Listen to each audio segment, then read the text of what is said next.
आता हे झालं आपलं वैयक्तिक आयुष्यातलं.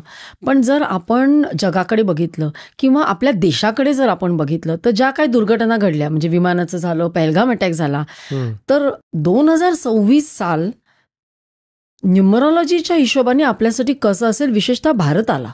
मला खूप महत्त्वाचा प्रश्न वाटतो हा. थोडंसं सर्वांनी, मी काही गोष्टी सांगतो तर लिहून घ्या, कारण ह्या पॉडकास्टच्या माध्यमातून मला लोकांपर्यंत हे पोहोचवायचं आहे की 2025 हा ट्रेलर होता. 2026 हा खूप मोठा पिक्चर आहे. इनफॅक्ट मी असं म्हणेल की 2032 पर्यंत आपण पृथ्वीवरती खूप काही अशा घटना घडून जाणार आहेत की ज्यामधून आपल्याला सावरायचं आहे. तर सगळ्यात पहिलं तर पाणी उकळून प्यायला सुरुवात करा आत्ताच. नंबर 2, तुम्ही जिथे आहात तिथे सेफ आहात का? पाण्यापासून थोडंसं दूर जा. म्हणजे काय होणार आहे? सुनामी येईल. कधी येईल साधारण? 27-26च्या मिडमध्ये. कारण भूकंप येणार आहेत. भूकंपांमुळं मल्टिपल भूकंप आहे. मी एक साधारण अंदाज देतो. कॅन्सर लाईन जी आहे, जी आपल्या भारताला क्रॉस होतीये, त्याच्या आजूबाजूला मोठ्या प्रमाणात भूकंप होणार आहेत. मग ते भूकंप पाण्यामध्ये म्हणजे समुद्रामध्ये सुद्धा होतील आणि त्याचा आपल्याला मोठा फटका बसणार आहे. मी पाणी उकळून असं प्या म्हणून सांगितलं की अशी एक महामारी येणार आहे की ज्याला तुम्ही असं म्हणू शकता की कोरोना हा ट्रेलर होता. पण ती पाण्यातनं येणार आहे. पाण्यातनं येणार आहे. तुमच्या आजूबाजूचं पाणी जर कंटॅमिनेटेड किंवा खराब झालेलं असेल तर तुम्हाला त्याशिवाय किंवा तुमच्याकडे असे फिल्टर्सच नाहीत की जे त्याला फिल्टर करू शकेल. त्यामुळं पाणी आजच उकळून प्यायला सुरुवात करा, त्याला यूज टू व्हाल. कधी होणार आहे साधारण? हे तुम्हाला आता 26 पासून सुरुवात होतील. 26च्या एंड आणि 27चा स्टार्ट तुम्ही सर्व गोष्टी फेस करताल. त्याचबरोबर अजून एक महत्त्वाची गोष्ट, वर्ल्ड वॉर 27च्या मिडमध्ये सुरू होतंय.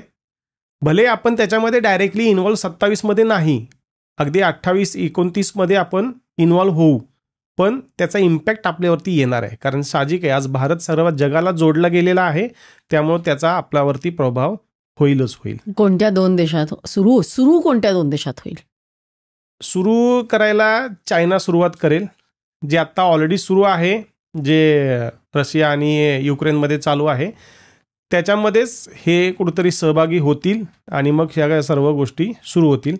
त्याचबरोबर आत्ता ह्या वर्षा अखेरला आणि पुढच्या वर्षीसुद्धा भारत पाकिस्तानही पुन्हा सुरू होईल.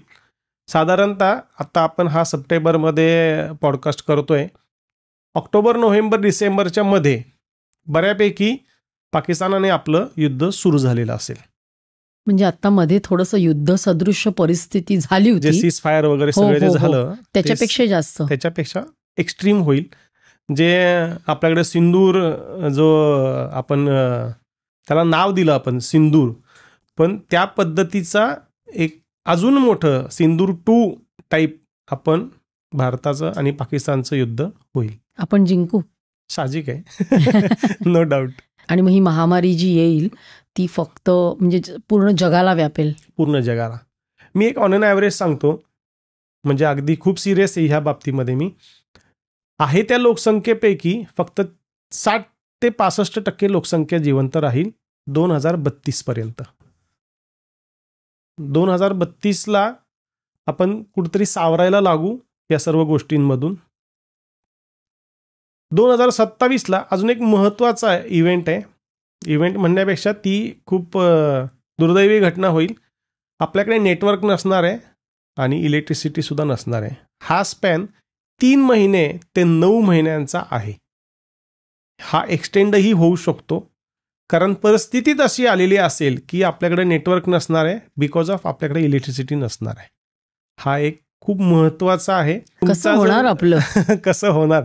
लॉकडाऊनमध्ये आपण जसं सर्व्हाइव्ह करायला शिकलो, इनफॅक्ट मी असं म्हणेल की त्यावेळेस आपल्याला कळून चुकलं की आपल्याला जगण्यासाठी काय गरजेचं आहे, पण तरीसुद्धा जर आपण सुधारणार नसू तर युनिव्हर्स त्याचं काम करणार आहे. कधी साधारण 2027 मध्ये? 2027. मग आपण काय केलं पाहिजे? तुम्ही या ठिकाणी गावाकडचं जीवन जगायला सुरुवात केली तर तुम्ही जगू शकताल. त्या गोष्टींना ॲक्सेप्टन्स आणा की एवढ्याशा गोष्टींमध्ये सुद्धा आपण जीवन जगू शकतो. आता त्यावेळेस तुम्हाला रॉकेल, डिझेल, पेट्रोल हे काही मिळेल नाही मिळेल माहीत नाही, पण मेणबत्त्या मात्र कलेक्ट करून ठेवा. घरामध्ये नेटवर्क नसणार आहे, त्यामुळे UPI पेमेंट्स होणार नाहीत, कोणत्याही पद्धतीचे तुमचे ट्रान्झॅक्शन होणार नाहीत. कॅश घरामध्ये कंपल्सरी ठेवा. जी तुम्हाला 3 ते 4 महिने कमीत कमी तुमच्या खाण्यापिण्यापुरती पुरेल एवढी कॅश कंपल्सरी घरात ठेवा. 2027 म्हणजे अजून आपल्याकडे वेळ आहे, थोडासा वेळ आहे. तर त्या गोष्टींसाठी आज प्रिपेरेशन सुरू करा. हे खूप महत्त्वाचं आहे. 26 मध्येच तुम्हाला यातल्या काही गोष्टी दिसतील. तुम्ही मध्ये पाहिलं असेल तर एक दिवस अमेरिकेमध्ये पूर्ण लाईट गेली होती. त्याच पद्धतीचं 15 दिवस, मग 1 महिना, मग 3 महिने असं करत करत आपल्याला ते सोसावं लागणार आहे. तुम्ही म्हणताय त्याप्रमाणे सुनामी येईल किंवा भूकंप होईल, तर कुठल्या कुठल्या, म्हणजे आता मुंबईजवळच राहतो ना आपण, मुंबईमध्ये, तर मुंबईला पण धोका आहे का? येस, 2026 साली. आणि कुठल्या शहरांना धोका आहे? असे खूप आहेत की जे समुद्र किनाऱ्यावरती आहेत, अशा सर्व ठिकाणी धोका आहे. मी सांगितलं ना, कॅन्सर लाईन जी आहे ना, त्या कॅन्सर लाईनच्या आजूबाजूला जेवढे पण काही आहेत त्या सर्वांना धोका आहे. म्हणजे आपण यासाठी जे प्रॅक्टिकली करायचं ते करायचंच आहे. म्हणजे तुम्ही म्हणालात तसं. आणखीन काय करू शकतो? सर्वात महत्त्वाचं, हे सगळं घडतंय युनिव्हर्सल एनर्जीजमुळं. माझी सर्व प्रॅक्टिस युनिव्हर्सल एनर्जीजमध्ये आहे. तुम्ही मेडिटेशन करणं खूप गरजेचं आहे, जे युनिव्हर्सल एनर्जीजवरती डिपेंडंट आहे. म्हणजे काय, थोडक्यात जिथे तुम्हाला कोणता मंत्र गरजेचं नाही, तुमचं पोश्चर महत्त्वाचं नाही, पण फक्त युनिव्हर्सल एनर्जीज ज्या ठिकाणी आहे. मी एक उदाहरण द्यायचं तुम्हाला सांगतो. तर रेकी हे एक युनिव्हर्सल एनर्जी आहे. अशा पद्धतीचे खूप सारे मेडिटेशन्स आहेत की ज्याच्यामध्ये युनिव्हर्सल एनर्जीज इन्व्हॉल्ड आहेत किंवा त्याचा इम्पॅक्ट किंवा त्याची गरज त्यामध्ये भासते. अशा पद्धतीचे मेडिटेशन्स करणं खूप गरजेचं आहे. आणि आता तुम्ही म्हणालात साधारण 60% लोकसंख्या नाहीशी होणार, 60% शिल्लक राहणार, म्हणजे साधारण 30-35% लोक जातील. कशाने जातील? आणि वर्ल्ड वॉर, या सगळ्यांमध्ये तेवढी जनता, म्हणजे मी एक टेंटेटिव्ह आकडा सांगितलाय, कदाचित हा वाढूही शकेल, हा कमी होऊ शकेल, पण ज्याचं त्याचं कर्म आहे. याच्यामध्ये अजून एक गोष्ट खूप महत्त्वाची आहे, ज्याच्यावरती गुरुचा वरद हस्त आहे किंवा जो गुरुला मानतो, जो गुरुच्या आज्ञेचं पालन करतो, ज्याच्यावरती गुरुचा आशीर्वाद आहे, अशा व्यक्ती खूप पुढे जाऊन, कारण साधारणतः सतयुग आता लागेल असं एक अंदाज आहे, 2030 अंक 3 जसं मी सांगितलं गुरुचा, तर तिथे सगळं जे आहे ना हे त्या पद्धतीचं होईल सुरू. त्यामुळं गुरुचा आशीर्वाद खूप महत्त्वाचा आहे. ज्यांना सर्व्हाइव्ह करायचंय त्यांच्यासाठी तरी कमीत कमी महत्त्वाचं आहे. ही क्लिप शेवटपर्यंत बघितल्याबद्दल खूप खूप धन्यवाद. संपूर्ण एपिसोड बघण्यासाठी खाली दिलेल्या लिंकवर क्लिक करा आणि सर्व काही चॅनलला सबस्क्राईब करायला विसरू नका.